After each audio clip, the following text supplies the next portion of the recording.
ជំរាបសួរពុកម៉ែបងប្អូនថ្ងៃនេះនាងខ្ញុំមានមុខម្ហូបឆាផ្កាខាត់ណាខៀវជាមួយនឹងសាច់គោដែលបន្លែមានដូចជាផ្កាខាត់ណាខៀវខ្ទឹមបារាំងហើយនិងការ៉ុតជាដើមរបៀបនៃការចិតផ្កាខាត់ណានោះគឺយើងចិតវារាងដុំធំៗបន្តិចទៅព្រោះយើងត្រូវយកវាទៅស្រោះម្ដងទៀតបើមិនបើយើងចិតវារាងស្ដាងៗតូចៗពេកនៅពេលដែលយើងស្រោះវា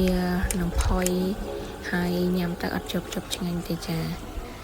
នេះគឺជារបៀបដែលខ្ញុំចាត់ផ្កាខាត់ណាខៀវ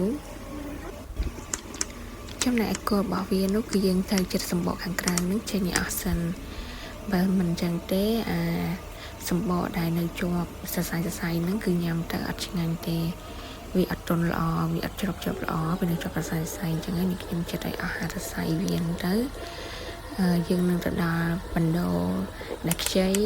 ដែលញ៉ាំទៅមានអារម្មណ៍ថាជាប់ចិត្តជាប់មាត់តែម្ដងបងប្អូន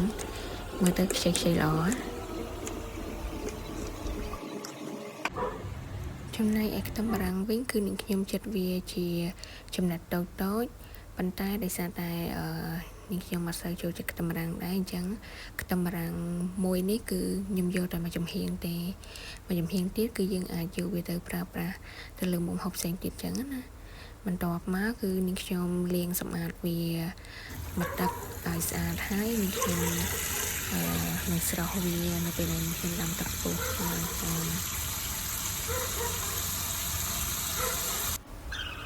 ហើយចំណែកឯរបៀបនៃការចិតខ្ទឹមបារាំងគឺទៅតាមចំណង់ចំណូលចិត្តរបស់ពុកម៉ែបងប្អូនណាពុកម៉ែបងប្អូនអាចចិតធំជាងនឹងក៏បានចិតតូចជាងនឹងក៏បានដែរតែនេះដោយសារតែនាងខ្ញុំគិតថាប៉ុណ្ណឹងវាល្មមវាអត់ផុយពេកទេចំណែកឯការ៉ុតវិញខ្ញុំបើកនៅក្នុងទូទឹកកកទៅគឺវានៅសល់ដុំទូចប៉ុណ្ណឹងក៏នាងខ្ញុំយកវាមកធ្វើមុខម្ហូបនេះផើទៅហើយចំណែកឯការ៉ុតហ្នឹងគឺនាងខ្ញុំចិតវាធ្វើជាម៉ូតផ្កាតូចហើយខ្ញុំចិតវាស្ដាងល្អិតទេខ្ញុំអត់ចិតវាក្រាស់ទេព្រោះដោយសារតែខ្ញុំគិតថាបើសិនបើចិតវាក្រាស់ពេកបន្លែផ្សេងទៀតផុយអស់ចំណែកឯការ៉ុតគឺវាអត់ទាន់ផុយអញ្ចឹងយើងត្រូវចំណាយពេលរំងាស់ការ៉ុតហ្នឹងបន្លែផ្សេងទៀតវានឹងរលួយអស់ហើយអញ្ចឹងអត់ឆ្ងាញ់ទេចឹងហើយទើបនាងខ្ញុំចិត្តវាស្ដាងហើយនាងខ្ញុំក៏យកវាទៅស្រោះជាមួយនឹងផ្កាខាត់ណាខៀវដែរដែលឲ្យវារាងផុយរលួយបន្តិចទៅយើងឆាឆាប់ឆ្អិនតែម្ដងចា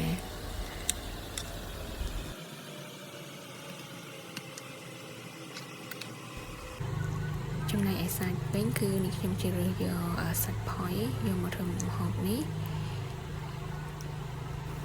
ហើយសាច់ដែលនាងខ្ញុំទិញមកពីទីផ្សារនេះនាងខ្ញុំទិញចំនួន10000ប៉ុន្តែនាងខ្ញុំអត់ធ្វើទាំងអស់ទេដោយសារតែសមាជិកគ្រួសារថ្ងៃហ្នឹងនៅសល់តែ2នាក់អញ្ចឹងទៅ10000ហ្នឹងខ្ញុំលៃអាចធ្វើមុខម្ហូបថ្ងៃហ្នឹងបានហើយនឹងថ្ងៃស្អែកបានមកពេលទៀតណាបើពុកម៉ែបងប្អូនមានសមាជិកច្រើនអាចដាក់សាច់ច្រើនជាងនឹងក៏បានដែរប៉ុន្តែដោយសារតែថ្ងៃនេះនៅតែ2នាក់ដល់ពេលអញ្ចឹងមុខម្ហូបនេះធ្វើរៀងច្រើនតិចដែរហ្នឹងពេលដែលឆាទៅញ៉ាំ2នាក់អត់ចង់អស់ដែរបងប្អូនសាច់ប៉ុណ្្នឹងណារៀងច្រើនគួរសមដែរ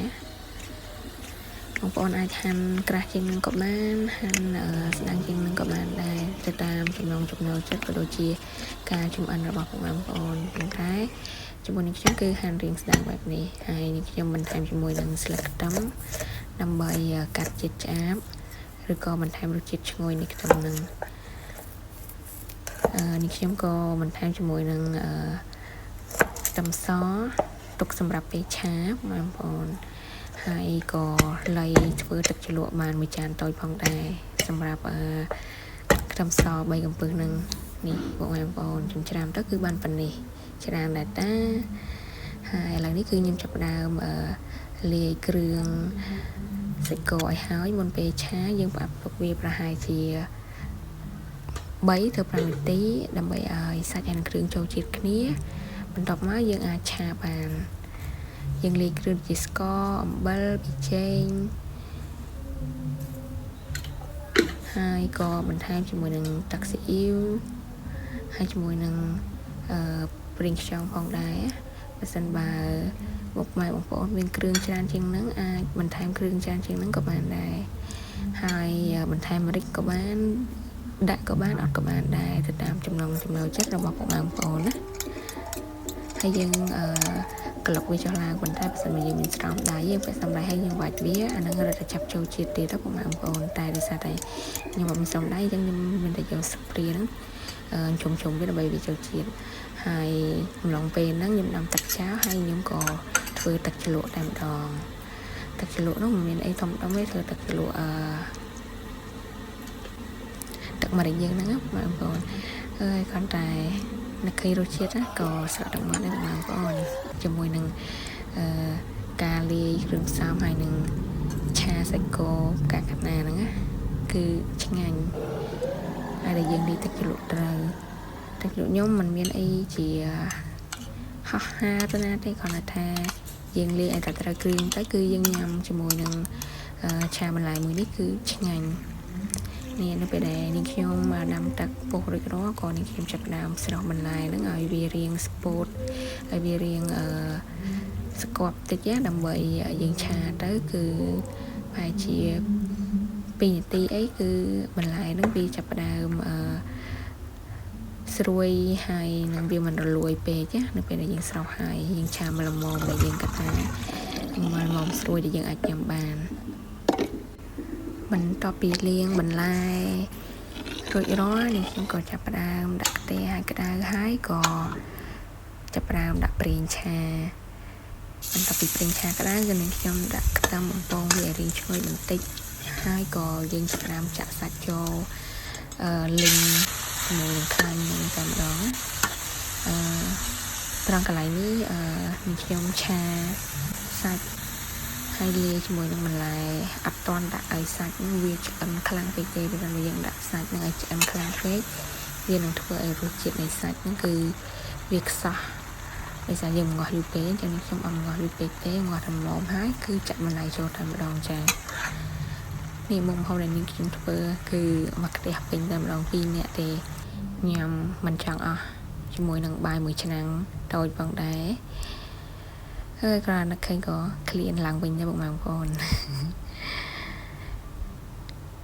បងប្អូនស្មាននេះប្រកាសជាក្លៀនដូចនាងខ្ញុំទៀតដែរអត់នេះស្មានហ្នឹងគឺចាប់ផ្ដើមក្លៀនទៀតហើយដោយសារតែនឹកឃើញរសជាតិដែលខ្លួនឯងឆា